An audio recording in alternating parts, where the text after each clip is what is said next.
మీ పేరు సార్? చంద్రశేఖర్.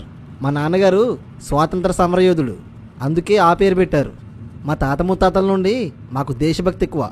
మిమ్మల్ని చూస్తుంటేనే అర్థమవుతుందండి. మరి మీ పేరేంటి? డానియల్ అండి. ఓ, మీరు బ్రిటిష్ వారా? అదేంటి సార్ అంత మాట అనేశారు? బ్రిటిష్ వాడు మనల్ని దోచుకున్నంతా దోచుకుని వెళ్ళిపోతూ మళ్ళీ వచ్చి దోచుకోవడానికి అనువుగా ఉండడం కోసం క్రైస్తవ మతాన్ని వదిలి వెళ్ళారు. మీరు అందులోని వారే కదా, కాబట్టి నా దృష్టిలో మీరు బ్రిటిష్ వాళ్ళే. మీ మాటల్లో చాలా డెప్త్ ఉంది సార్. కానీ ట్రూత్ లేదు. ఎందుకని? భారతదేశానికి సువార్త క్రీస్తు శకం 52లో యేసుక్రీస్తు శిష్యులలో ఒకడైన థామస్ ద్వారా వచ్చింది. ఆయన తమిళనాడు, కేరళ ప్రాంతాల్లో సువార్త చేసి వేల మందిని ప్రభువులోకి నడిపించాడు. కొందరు మతోన్మాదులతో పొడవబడి చెన్నైలోనే చంపబడ్డాడు. ఆ తరువాత నెమ్మదిగా క్రైస్తవ్యం విస్తరిస్తూనే వచ్చింది. తర్వాత ఎప్పుడో బ్రిటిష్ వాళ్ళు వచ్చారు. వాళ్ళకి క్రిస్టియన్స్కి ఏ సంబంధం లేదు. దేశభక్తి గల మీకు దేశ చరిత్ర తెలియకపోతే ఎలా సార్? చరిత్ర అంటే మరి తెలుసుకుంటాను. ఇందాక ఒక మాట అన్నావు, క్రిస్టియన్స్కి బ్రిటిష్ వారికి సంబంధం లేదు అని. అదెలా?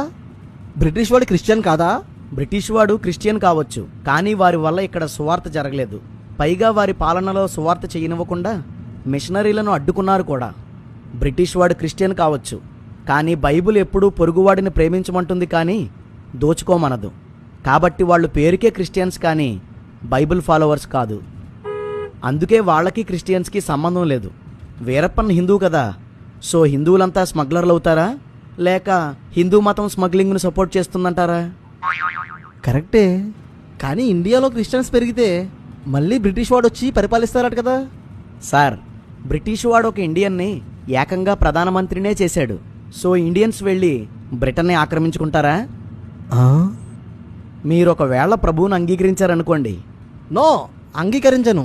మామూలుగా అనుకోండి సార్. సరే.